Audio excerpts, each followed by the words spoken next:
एक पुरानी कहावत है, घर जैसी कोई जगह नहीं। आप अपने घर को उसके आराम और सुरक्षा के लिए प्यार करते हैं, तो आपके साथ खतरनाक और डराने वाले कीड़े मकोड़े भी आपके घर से उतना ही प्यार करते हैं। अगर अनदेखा छोड़ दिया जाए, कीड़े, दीमक और मधुमक्खियां भी आपके घर में जगह बना लेंगे और फिर वहीं बस जाएंगे। हालांकि कुछ इन्फेस्टेशन दूसरों के कंपैरिजन में ज्यादा ग्रॉस और स्केरी होते हैं, तो लेते हैं गहरी सांस और उल्टी ना करने की उम्मीद रखते हैं, क्योंकि हम देखने वाले हैं वर्स्ट बग इन्फेस्टेड हाउसेज। कॉकरोचों का कहर। 2017 की मई की सुबह सर्विसमैन फिलिप टॉड ने अटलांटा जॉर्जिया से आए हुए कॉल को उठाया। फिलिप ने नहीं सोचा था कि उन्हें एक फॉल्टी बॉयलर या टूटे हुए नल को ठीक करने के अलावा कुछ करना होगा, लेकिन जब वो वहां पर पहुंचे, उनका सामना हुआ एक बहुत ही गंदी समस्या से।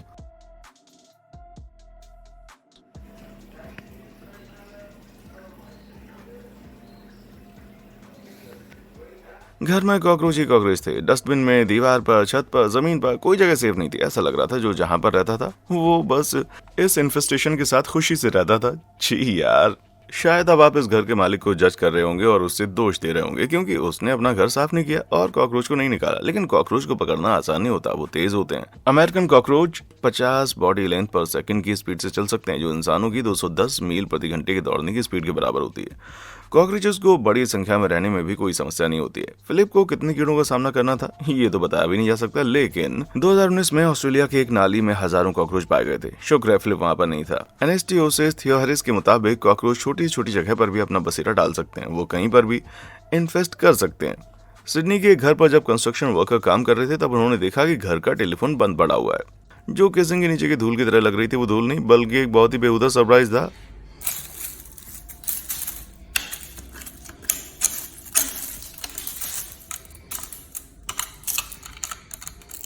अब मैं कह सकता हूँ भाई कि फोन की बत्ती गुल हो गई है। Bed bugs bite. New York city पूरे अमेरिका में 12वीं सबसे ज्यादा बैड बग इन्फेस्टेड सिटी है। न्यूयॉर्क शहर के ग्लोबल पेस्ट सॉल्यूशन के टर्मिनेटर ने सोचा होगा कि उन्होंने सब देख लिया, लेकिन इस एक्सपीरियंस्ड लोगों को भी मानना पड़ेगा कि 2014 का वो केस सबसे ज्यादा खराब चीजों में से एक था। Now that we've moved that, they're going to have nowhere to go. So you see they're just going in a circle. They're not really running too far. पूरे घर में कीड़ों के खून के निशान थे। टर्मिनेटर ये देखकर चौंक गए। खटमलों का बस बेड पर ही नहीं बल्कि तकिए पर, दीवारों पर और तो और बाथरूम पर भी कब्जा था। मुझे तो देखकर ही अजीब महसूस हो रहा भाई। खटमल तो हमारा खून चूस कर ही पेट भरते हैं, तो बेड से अच्छा ठिकाना और कहाँ उनके लिए। और जितनी देर तक उन्होंने उनको अनदेखा किया, उतनी ज्यादा उनकी संख्या बढ़ती गई। हम ये सोचने पर मजबूर कर देती है ये चीजें कि कितने दिनों से इस घर की सफाई नहीं की गई, जो यहाँ इतने कीड़े मौजूद हैं। हाँ, मैं तो ये सोच रहा हूँ कि यहाँ रहने वाले इंसान के शरीर में खून है भी या नहीं। आप अगर इन खटमल को भूख से मारने की कोशिश भी करें, तो ऐसा होने से पहले वो 5 महीने तक जिंदा रह सकते हैं और इस पूरे समय ये अंडे देते रहेंगे और अपनी संख्या और भूख दोनों को बढ़ाते रहेंगे। अच्छा, वो ये आपका घर नहीं है, लेकिन ऐसा हो जरूर सकता है भाई, क्योंकि ये अनुमान है कि पब्लिक ट्रांसपोर्ट में 19%, अस्पतालों में 35%, कॉलेज हॉस्टल्स में 39%, 40% कार्यालयों में, 47% स्कूलों और डे केयर में और 59% घरों में खटमल मौजूद हैं। आपके बग इन्फेस्टेशन से लड़ने के चांसेस हाई हैं भाई। हालांकि फुटेज में दिखाई गई इतनी बड़ी संख्या में नहीं, लेकिन 5 में से 1 अमेरिकी को अपनी लाइफ में किसी न किसी स्टेज पर बैड बग इन्फेस्टेशन का सामना करना पड़ता है। सबको जलाने का समय आ गया मेरे भाई। जब तक मैं अपने घर को पूरा साफ करने में बिजी हूँ, क्यों ना आप इस चैनल को लाइक और सब्सक्राइब कर दें। चलिए कीजिए। आपको पता है आप ये करना चाहते हैं ना, कर दिया। मुझे पता था कि आप मेरे फेवरेट हैं। देखते हैं अब हमें आगे और कौन सी भयानक चीजें मिलती हैं। इस घर से मीलों दूर रहें। अगर आपको आर्कोनोफोबिया है तो वीडियो को आगे ना देखें। बाद में मत बोलना हमने चेतावनी नहीं दी। Ajá. Ve, ya están cayendo todas. ¡Corre!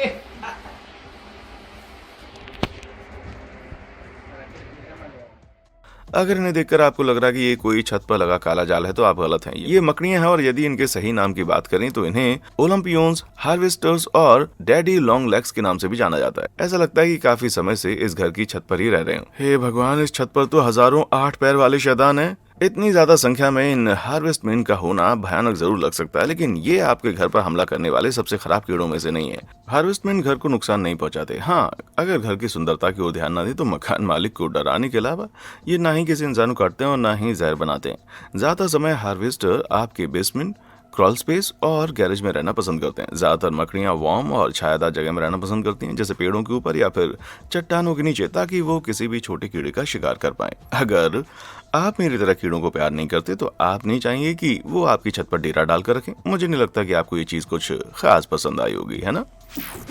चींटियों का हमला। बाइकर टिम दजमन के लिए उनके जीवन की सबसे अच्छी छुट्टियां थीं जब उन्होंने वेस्टर्न अमेरिका की सड़क की यात्रा करने का फैसला किया। उन्हें इस ट्रिप में सब कुछ बहुत पसंद आया। ठीक है, लगभग सब कुछ।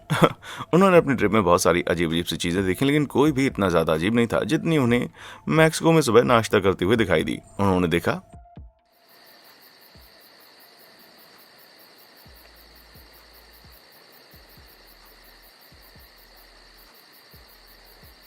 वो जिस घर में रह रहे थे उस जगह हजारों चींटियां एक उल्टे बहते झरने की तरह ऊपर जा रही थीं।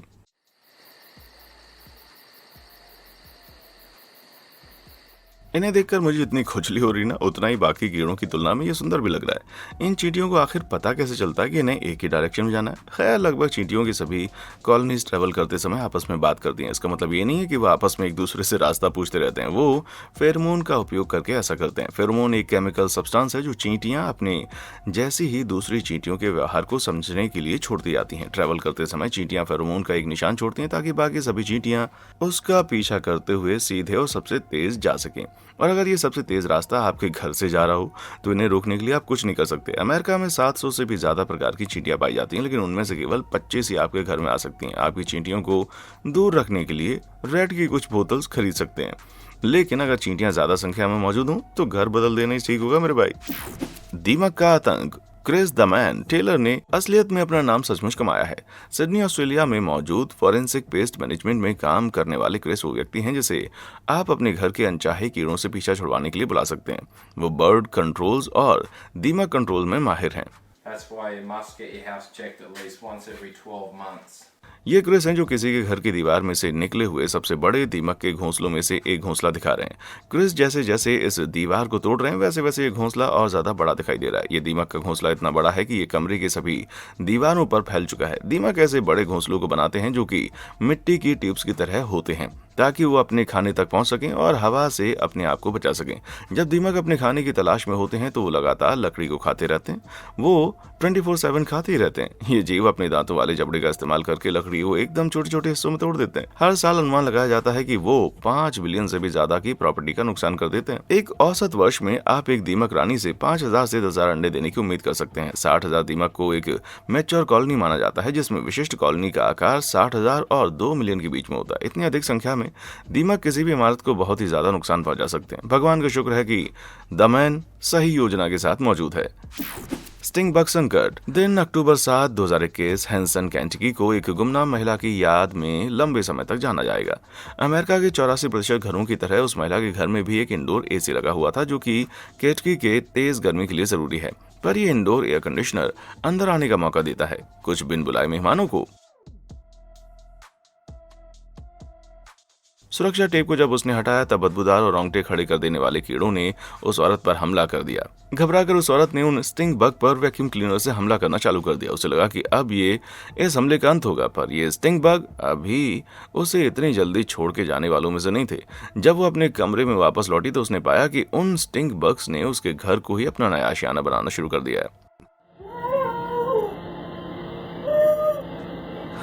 सोचिए जब आप सोकर उठें तो ये रेंगने वाले कीड़े आपके सर के ठीक बगल में हो। मैं खुद भी उसकी तरह इधर उधर भागने लग जाऊंगा। हालांकि जब आप स्टिंग बग से सामना कर रहे हो तब आपको बहुत ज्यादा गुस्सा नहीं करना चाहिए। डराने पर स्टिंग बग अपने एब्डोमेन के ग्लैंड से एक तरह का रिलीज हर तरफ छोड़ते हैं। वे डरावने बदबूदार हैं।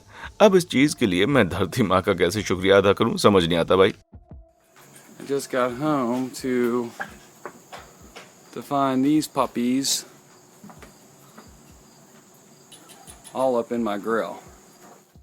जब जेफ 2012 में अपने घर वापस आया तब उसने पाया कि उसके घर पर स्टिंग बग ने कब्जा कर लिया है। उसका घर पूरी तरह से उनसे भर गया था और उसने अंदाजा लगाया कि वो लगभग कुछ हजार की तादाद में उसके घर में मंडरा रहे होंगे। पर इतनी जल्दी इतने सारे कीड़े आ कहां से गए? वैसे स्टिंग बग अंदाजन 30 से 100 अंडे देते हैं, मतलब कि वो बहुत ज्यादा तेजी से बढ़ते रहते हैं। और इसको और बुरा बनाने के लिए यूएस में स्टिंग बग के एनवायरमेंट में बहुत ही कम प्रेडेटर्स होते हैं, जिसका मतलब ये कि ये सिर्फ बढ़ते और ज्यादा बढ़ते चले जाएंगे। मैं आपको डराना नहीं चाहता, अगर आप यूएस में तो इसका मतलब है कि स्टिंग बग के संक्रमण से आपका सामना जल्दी होने वाला भाई।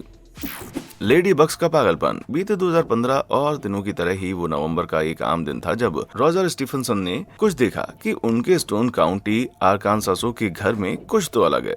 And for those of you that thought I were kidding about 18 billion of them, check this out. Roger की खुद की गिनती से लाखों लेडी बग ने उनके घर पर हमला कर दिया था। अब शायद मैं ज्यादा बाहर नहीं निकलता, पर मुझे नहीं लगता कि मैंने 2 से ज्यादा लेडी बग एक साथ देखे हों, और अगर तो ये पूरा झुंड है। वैसे आरकानसासो में लेडी बग का होना मतलब ठंड का आना। मिड अक्टूबर से नवंबर की शुरुआत तक तापमान ठंडा रहता है। लेडी बग के झुंड को घर के धूप वाले हिस्से में पाया जाता है। वो अक्सर सर्दियों को काटने के लिए सूखी और गर्म जगह को ढूंढते हुए पाई जाती हैं। ऐसी चीजें एशियन लेडी बीटल में देखी जाती हैं, जो कि लेडी बग की कजिन ही है।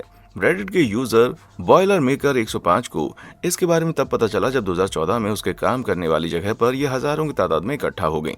ये बीटल्स ना कि केवल एक तरह का डिफेंसिव फ्लूइड छोड़ती हैं, बल्कि वो जिस भी चीज को छूती हैं उस पर दाग लगा देती हैं, जो कि बहुत ज्यादा बदबूदार भी होता है। अब लेडी बग को डिपार्टमेंट ऑफ एग्रीकल्चर के द्वारा United states of biological control agent की तरह इंट्रोड्यूस किया गया था। इसलिए जहां वो हमारे लिए बहुत ज़्यादा इतनी परेशानियां खड़ी करती हैं, वहां पर वो फसल को खाने वाले एफिड और माइट्स को खाकर हमारी मदद भी करती हैं। तो इसी वजह से हमें लेडी बग को धन्यवाद करना चाहिए, भले ही फिर वो हमारे लिए कितना ही बड़ा झंझट क्यों ना खड़ा करती हूँ। डरावनी छत्ते। अपने 20 साल के मधुमक्खी पालने के एक्सपीरियंस में जो वॉरेट, जो कि एक प्रोफेशनल एक्सटर्मिनेटर है, उसे लगा होगा कि उसने सब कुछ देख लिया, पर 2017 में लुइसियाना बैक में जो उसने देखा वैसा नज़ारा उसने पहले कभी नहीं देखा था।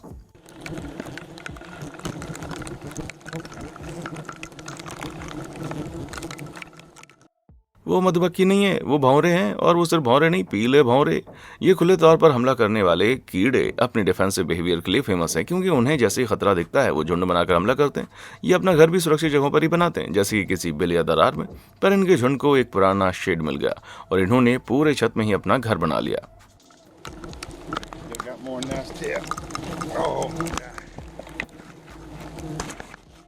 लकीली चूड उन्हें हटाने में एक्सपर्ट था। उन 45 मिनटों में पहले उसने बिना डंक लगे पूरे छत्ते को पुराने स्टोरेज बॉक्स और गार्डन टूल से हटा दिया। बस क्वीन बीज ही नहीं, वो पीले भौरों को भी हटाने में माहिर है भाई।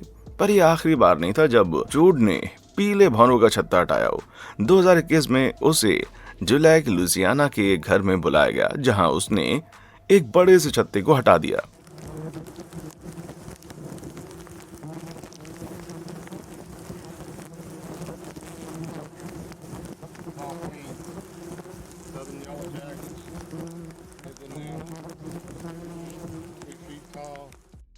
पीले भौरों ने अपने छत्ते को घर के अंदर से जोड़ लिया है, जो काफी ऊपर था, और जूड के पास उन्हें हटाने के अलावा कोई रास्ता नहीं था। मैं सरप्राइज्ड हूँ, वो हाथ में स्टील के बॉल्स के साथ इतने ऊपर तक कैसे पहुंच गया। फिर बिना देरी किए वो छत्ते के बीच में चला गया और जहां तक उसका हाथ पहुंचा उसने सब कुछ हटा दिया, और पीले भौरे होस्से से लाल हो रहे थे। जूड के अनुसार वहां कई लाख भौरे थे, जो कि सच में काफी ज्यादा हैं, पर ऐसे छत्ते उसे पहले भी मिले हैं। ऐसे तो उस पर लाखों होस्से से भरे भौरे चारों तरफ से हमला कर रहे थे, फिर भी उसने अपना काम पूरा किया। इसे ही तो प्रोफेशनलिज्म कहते हैं भाई। Be brave. आज तक तुमने जितने भी जानवरों के बारे में सोचा होगा जिनके घर पर हमला होने के चांसेस हो सकते हैं, उनमें मधुमक्खियों के बारे में कभी नहीं सोचा होगा, है ना। जैसा कि पता चलता है, घर की छत, किनारे और दरारें ऐसी जगह हैं जहां मधुमक्खियां बिना डिस्टर्बेंस के छत्ता बना सकती हैं, और कुछ छत्ते तो काफी बड़े भी होते हैं भाई। 2019 में क्वींसलैंड ऑस्ट्रेलिया के ब्रिस्बेन बैकयार्ड बीच के एक्सपर्ट्स को एक घर की छत पर बने छत्ते को साफ करने के लिए बुलाया गया। शुरू में उन्हें लगा ये एक छोटा सा छत्ता है जिसमें कुछ 100 मधुमक्खियां होंगी, पर जैसे उन्होंने चौखट हटाया, वहां एक बड़ा 8 फीट लंबा छत्ता था जिसमें लगभग 60,000 मधुमक्खियां थीं।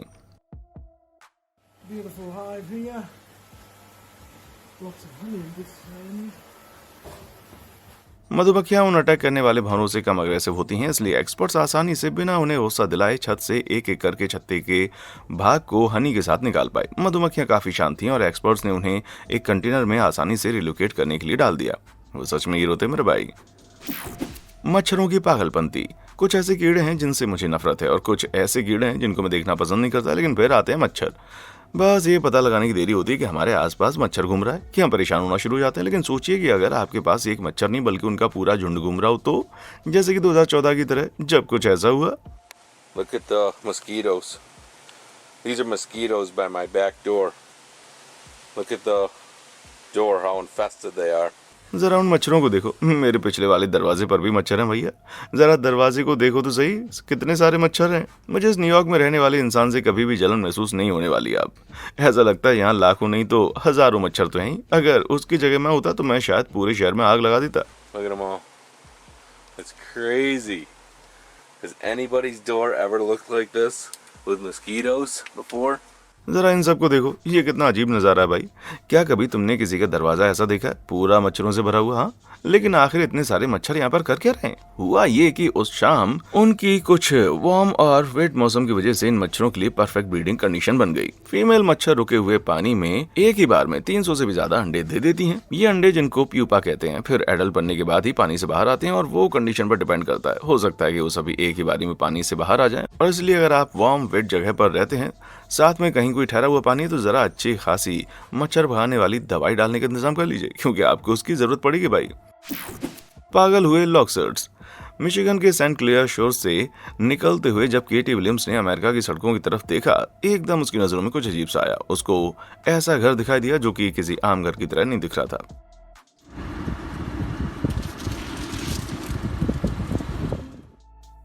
उसको अपनी आंखों पर विश्वास नहीं हो रहा था कि ये घर पूरी तरह से लोकसट से भरा हुआ है। वो दीवार पर थे, जमीन पर थे, और कुछ को तो आप टायर के नीचे आते हुए भी सुन पा रहे होंगे।